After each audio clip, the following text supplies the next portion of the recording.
Hai, apa kabar semua? Kembali dengan Putu Reza di Project Review, dan akhirnya ini dia review untuk Samsung Galaxy S21 Ultra.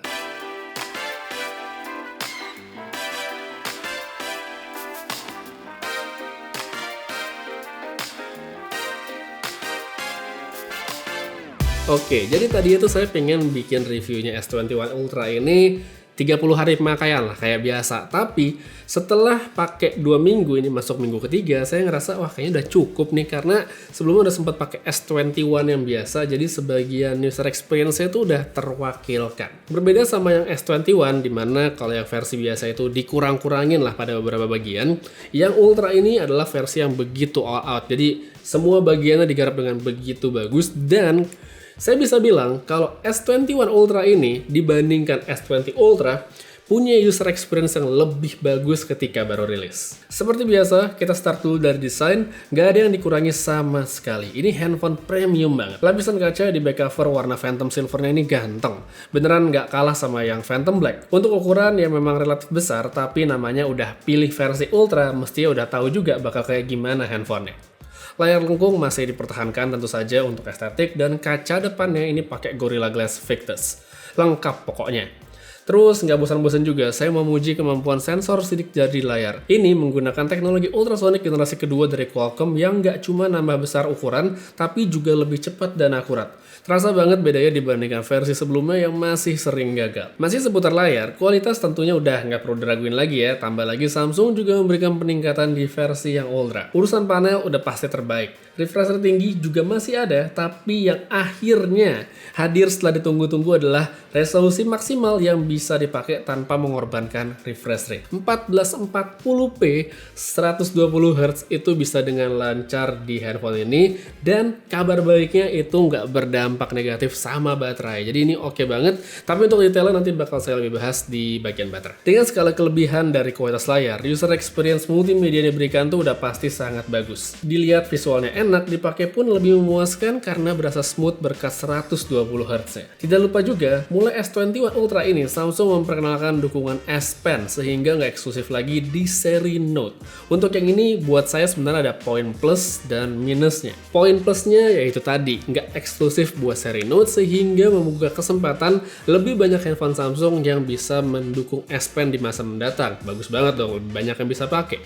Tapi saya sebagai user Note ini ngerasa ada satu poin yang kurang dan ngerasa kehilangan dari segi remote ya di kamera, karena S Pen di S21 Ultra ini tidak ada fungsi Bluetooth-nya ya. Jadi saya kepake banget biasanya remote kamera pakai S Pen itu, dan sekarang nggak ada, jadi ngerasa kehilangan. Mungkin nanti perlu beli yang S Pen Pro ya yang ada Bluetooth-nya supaya bisa lagi, tapi untuk kebahasan ini bisa diomongin lain kali karena saya juga belum punya barangnya. Masuk ke bahasan yang ditunggu-tunggu langsung aja ya. Ini adalah soal performa.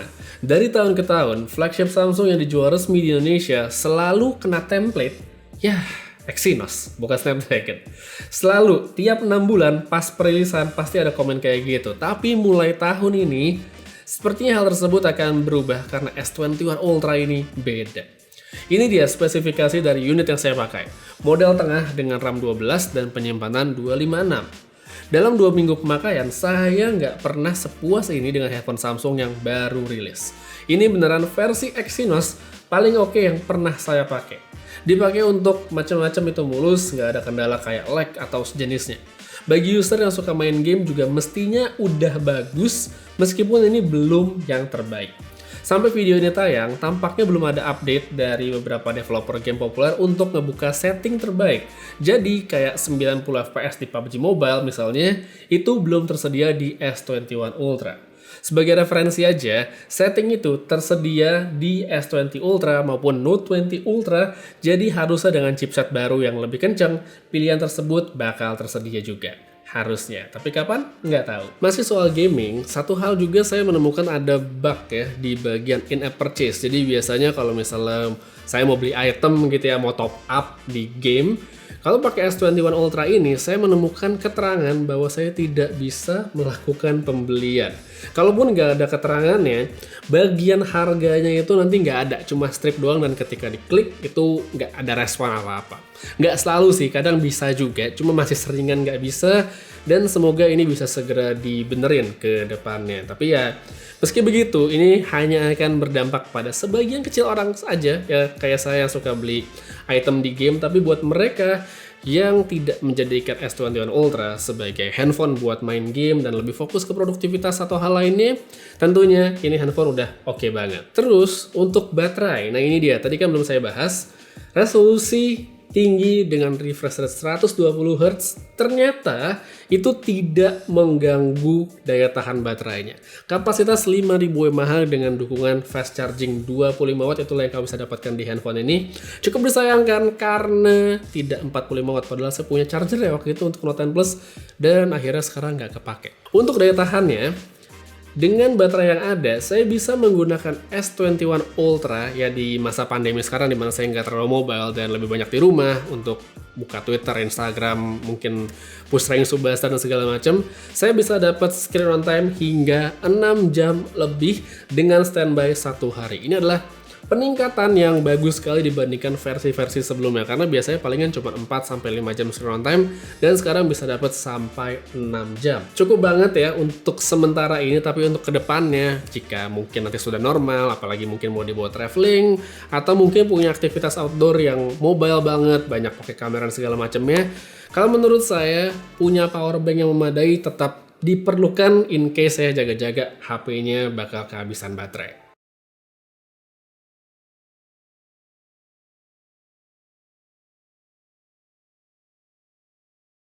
Dan yang terakhir, seperti biasa, kamera.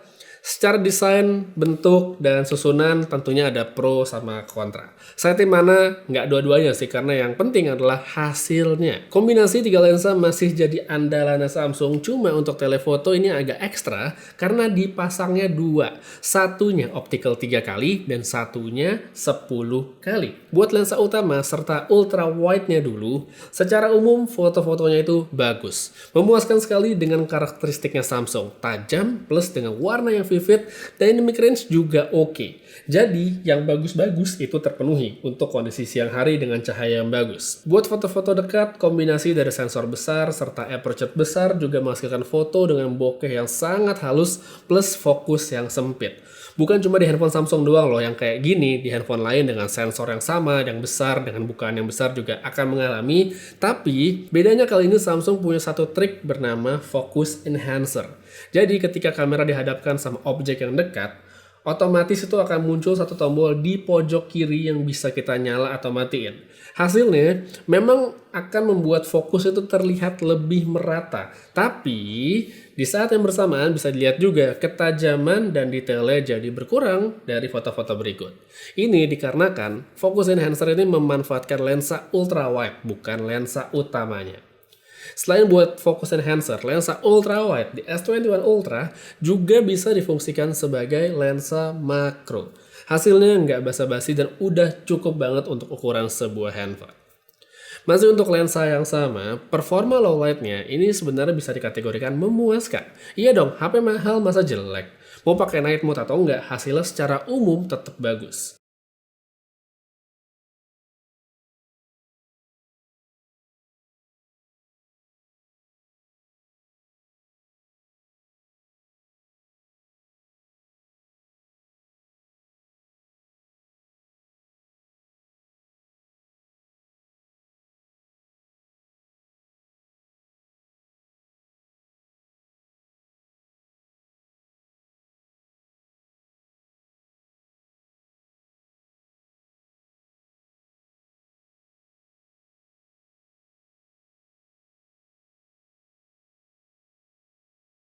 Pindah ke lensa tele, seperti yang tadi udah disebutin, ada 2 lensa tele, buat optical 3 dan 10 kali.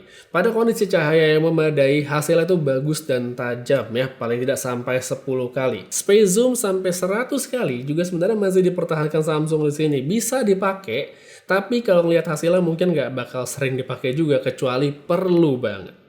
Sedangkan kalau kita pindah ke low light, secara native ya, untuk yang 3 kali ini masih bisa dipakai dalam kondisi cahaya yang tidak terlalu gelap. Sedangkan untuk yang 10, karena punya aperture yang begitu sempit, seringkali dia otomatis berpindah jadi digital zoom yang menggunakan lensa utama sehingga hasilnya itu kurang optimal. Dan ya sedikit aja untuk kamera depan, buat pencahayaan yang bagus hasilnya ini oke. Low light juga nggak terlalu ekstrim juga bagus, jadi overall kamera depannya ini memuaskan. Setelah soal foto, kita lanjut ke video. Samsung masih mempertahankan kemampuan rekam 8K yang berjalan pada 24 fps. Lebih baik dibandingkan yang sebelumnya dan semoga aja segera hadir opsi yang 30 fps. Untuk resolusi di bawahnya seperti 4K itu bisa sampai 60 fps di semua lensa. Sedangkan jika diaktifkan mode Super Steady, itu hanya ada wide serta ultra wide di maksimal Full HD 60 fps.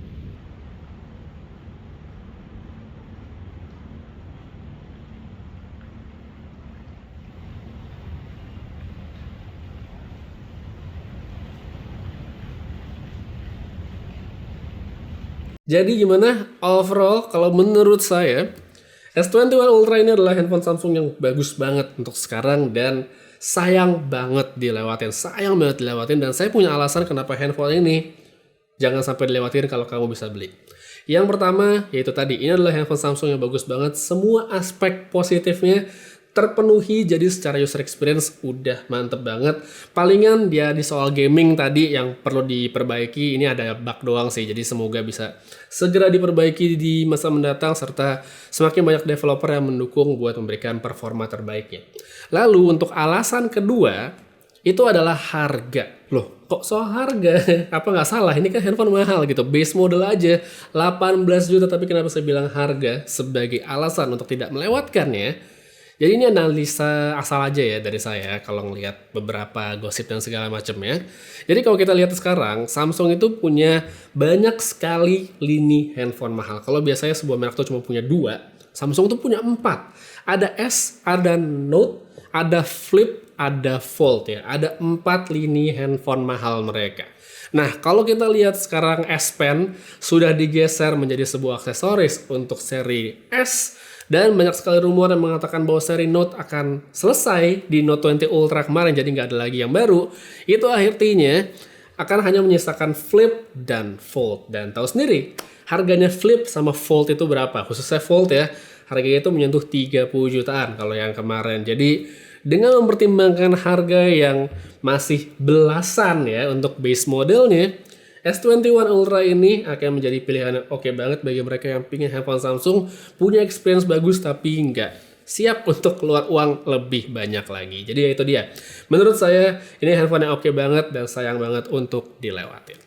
Ya, jadi gitulah sedikit cerita saya tentang S21 Ultra. Kalau kamu mau beli, linknya ada di bawah, masih ada tentu saja, dan semoga ada promo dan trade-in dan segala macamnya. Jadi kalau misalnya bisa beli, ya dibeli aja. Untuk sekarang kayaknya segitu aja dulu buat reviewnya. Terima kasih banyak udah nonton sampai habis. Putri Reza pamit, sampai ketemu lagi di video berikutnya. Jaga kesehatan selalu, dan seperti biasa, have a nice day.